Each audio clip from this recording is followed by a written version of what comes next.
Hi friends, welcome back to my channel. இன்னைக்கு நம்ம சேனல்ல வந்து ஒரு ரெசிபி தான் பார்க்க போறோம். சோ வாங்க என்ன ரெசிபி என்னன்னு பார்த்துடலாம்.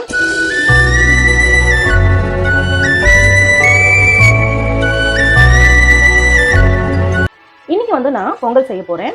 பொங்கல் பத்தி உங்களுக்கு தெரியுமா? சோ வீடியோ தாராளமா ஸ்கிப் பண்ணிக்கலாம். பொங்கல் வந்து ரொம்பவே டேஸ்டா இருக்கும் இந்த மெத்தட்ல வந்து நீங்க செஞ்சீங்கன்னா. சோ ஃபர்ஸ்ட் வந்து pan எடுத்துக்கோங்க. அதுல வந்து நான் நெய் விட்டுருக்கேன். ஒரு 2 ஸ்பூன் அளவுக்கு நெய் விட்டு அதை வந்து நல்லா வந்து உருக்கிக்கோங்க. நீங்க வந்து எண்ணெய் கூட விட்டுக்கலாம். சோ நெய் விட்டா கொஞ்சம் மணமா இருக்கும். அதனால தான் நான் நெய் போட்டேன். கொஞ்சமா சீரகம், அதுக்கப்புறம் ஒரு ஸ்பூன் அளவுக்கு மிளகு இதெல்லாம் போட்டு வறுத்துக்கோங்க.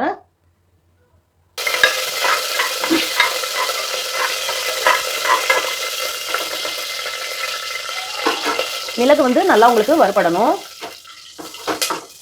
கடுகு போடக்கூடாது.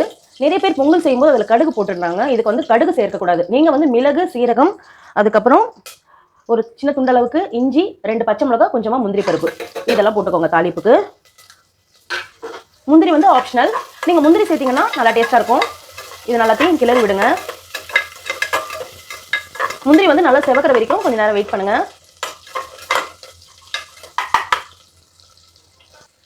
இப்போ வந்து முந்திரியெல்லாம் பாருங்கள் நல்லாவே வறுபட்டுடுச்சு. இதில் இப்போ நம்ம வந்து தேவையான அளவுக்கு உப்பு போட்டுக்கலாம். உப்பு வந்து உங்கள் டேஸ்ட்டுக்கு ஏற்ப பார்த்து போட்டுக்கோங்க.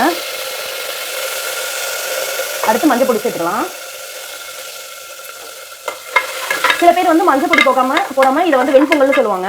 பட் மஞ்சள் பொடி சேர்த்தா நல்லா கலர்ஃபுல்லாக இருக்கும், டேஸ்ட்டாகவும் இருக்கும். ஸோ அதனால் மஞ்சள் பொடி வந்து போட்டுக்கோங்க. இதெல்லாம் நல்லா மிக்ஸ் பண்ணி விட்டதுக்கப்புறம் நம்ம தண்ணி விட்டுக்கலாம். தண்ணி வந்து பார்த்தீங்கன்னா நான் எனக்கு வந்து 1 கப் அரிசி எடுத்திருக்கேன். அதனால வந்து நீங்கள் 4 கப் அளவுக்கு வந்து நீங்கள் தண்ணி சேர்த்துக்கலாம். ஏன்னா பொங்கல் வந்து கொஞ்சம் தளன்னு இருந்தால் தான் நல்லா டேஸ்ட்டாக இருக்கும். அதனால நீங்கள் வந்து 4 கப் அளவுக்கு சேர்த்துக்கோங்க. 1 கப்புக்கு 4 கப் தண்ணி. இது 2வது கப்பு. இது வந்து என்னன்னு பார்த்தீங்கன்னா நான் வந்து அரிசி ஊற வச்ச தண்ணி தான் நான் வந்து இப்போ சேர்க்குறேன். ஸோ வந்து என்ன கலர் இப்படி இருக்குன்னு நினைக்காதீங்க. ஏன்னா அரிசி வந்து ஊற வச்ச தண்ணி வந்து சேர்க்கும் போது ரொம்ப நல்லாயிருக்கும். தண்ணி சேர்த்துட்டு நல்லா கொதிச்சதுக்கப்புறம் நம்ம அரிசி போட்டுக்கலாம். இப்போ தண்ணி நல்லா கொதிச்சுட்டு இருக்கோம் பாருங்கள். தண்ணி நல்லாவே கொதிச்சிடுச்சு. இப்போ நம்ம வந்து ஊற வச்சிருந்த அரிசியும் பருப்பையும் போட்டுக்கலாம். நான் ஏற்கனவே சொல்லியிருந்தேன் 1 கப் அரிசி. இதில் வந்து பார்த்தீங்கன்னா 1/4 கப் அளவுக்கு வந்து நான் பச்சை பருப்பு வந்து சேர்த்துருக்கேன். இது வந்து பச்சை பருப்பு வந்து பொதுவாக திட்டமாக போட்டால் உங்களுக்கு வந்து நல்லாயிருக்கும். இல்லை வந்து 1 கப் அரிசிக்கு நீங்கள் வந்து 1/2 கப் அளவு கூட பச்சை பருப்பு வந்து சேர்த்துக்கலாம். பாசிப்பருப்பு. இந்த அரிசி பருப்பு போடும்போது மீடியம் ஃப்ளேமில் வச்சுருங்க. இல்லைனா உங்களுக்கு வந்து அப்படியே தெரிச்சு வரும்.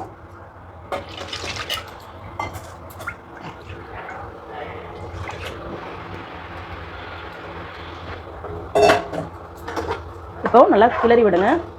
உப்பு பார்த்துக்கோங்க. இந்த டைமில் உப்பு பார்த்துட்டு கரெக்டாக இருந்தால் பார்த்துக்கோங்க. எல்லாத்தையும் நல்லா வந்து மிக்ஸ் பண்ணி விடுங்க. இப்போ இது நல்லா கொதிச்சதுக்கப்புறம் நம்ம வந்து விசில் போட்டுடலாம். விசில் வந்து ஒரு 3லேருந்து 4 விசில் வரைக்கும் நீங்கள் வந்து கொடுக்கலாம். 4 அதிகபட்சம் 5 விசில் வரைக்கும் கொடுக்கலாம். ஸோ விசில் வந்துட்டு இருக்கு. ஒரு 4 விசில் விட்டதுக்கப்புறம் நம்ம வந்து பொங்கல் வந்து ப்ரெஷர் ஃபுல்லாக இறங்கினதுக்கப்புறம் தான் நீங்கள் குக்கர் ஓப்பன் பண்ணணும். நிறைய இடத்துல வந்து குக்கர் வந்து ஏன்னா வந்து இந்த ப்ரெஷர் இருக்கிற வரைக்கும் நம்ம வந்து குக்கரை வந்து டிஸ்டர்ப் பண்ணக்கூடாது. அது ப்ரெஷர் வந்து நீங்கள் ஃபுல்லாக இறங்கினதுக்கப்புறம் தான் நம்ம வந்து குக்கரை வந்து ஓப்பன் பண்ணணும். இறங்கிடுச்சா இல்லைன்னா இந்த விசில் வந்து லைட்டாக அப்படி தூக்கி பார்த்தாலே தெரியும், அந்த சவுண்டு வரும். குக்கர் ஓப்பன் பண்ணணும். ஸோ வந்து 4-5 விசில் முடிஞ்சிடுச்சு. நான் வந்து இப்போ ஆஃப் பண்ணிடுறேன். இந்த ப்ரெஷர் வந்து ஃபுல்லாக காம் டவுன் ஆகணும். ஆனதுக்கப்புறம் தான் நம்ம வந்து குக்கர் ஓப்பன் பண்ணிவிட்டு ஸோ நம்ம பொங்கலை வந்து பார்த்துடலாம். இன்னும் ஒரு 5 நிமிஷத்தில் பொங்கல் வந்து ஸோ இப்போ வந்து பொங்கல் ரெடி ஆகிடுச்சு பாருங்கள். ப்ரெஷர் வந்து ஒன்றுமே இல்லை, ஃபுல்லாக இறங்கிடுச்சு. நம்ம விசில் எடுத்துடலாம். பொங்கல் அருமையாக ரெடி ஆகிட்டு இருக்கு. ஸோ இன்னமும் பாருங்கள் தண்ணி இன்னமும் விட்டுருக்கலாம். நல்லா வந்து மசிச்சு விட்டுக்கோங்க இப்படி. ஸோ பொங்கல் அருமையாக நல்ல மணமாக ரெடி ஆகிடுச்சு. மேலே கொஞ்சம் நெய் விட்டுக்கலாம். விட்டுட்டு நல்லா வந்து மிக்ஸ் பண்ணிவிடுங்க. இந்த பொங்கலுக்கு வந்து தேங்காய் சட்னி வந்து அருமையாக இருக்கும். தேங்காய் சட்னி, கார சட்னி, சாம்பார் இது எல்லாமே வந்து சூப்பரான ஒரு காம்பினேஷனாக இருக்கும். கண்டிப்பாக வந்து ட்ரை பண்ணி பாருங்கள். இந்த பொங்கல் வந்து நல்லா வந்திருக்கு. இன்னொரு மெத்தட் வந்து இந்த பொங்கல் வந்து எப்படி செய்வாங்கன்னு பார்த்தீங்கன்னா அரிசியும் அந்த பருப்பும் வந்து தனியாக வேக வச்சு அதுக்கப்புறம் தாளிப்பாங்க. அது கொஞ்சம் ப்ராசஸ் வந்து பெருசாக இருக்கும். பட் நீங்கள் இந்த மெத்தடில் வந்து செஞ்சிங்கன்னா உண்மையாகவே வந்து சீக்கிரமாகவும் முடியும், ஈஸியாகவும் இருக்கும் உங்களுக்கு. கண்டிப்பாக இந்த பொங்கலை வந்து ட்ரை பண்ணி பாருங்கள். உங்களுக்கு இந்த வீடியோ பிடிச்சா லைக் கமெண்ட் பண்ணிவிடுங்க. மறக்காம சேனலை சப்ஸ்கிரைப் பண்ணிவிடுங்க. கூடவே பெல் ஐக்கானில் ஆல் என்ற ஆப்ஷனை கிளிக் பண்ணிவிடுங்க. அப்போ தான் நான் போடுற வீடியோஸோட நோட்டிஃபிகேஷன்ஸ் உங்களுக்கு எல்லாமே மிஸ் ஆகாமல் கிடைக்கும். ஸோ ஓகே, உங்களை நான் நெக்ஸ்ட் வீடியோவில் மீட் பண்ணுறேன். அது வரைக்கும் கீப் சப்போர்ட்டிங். தேங்க்யூ. பாய்.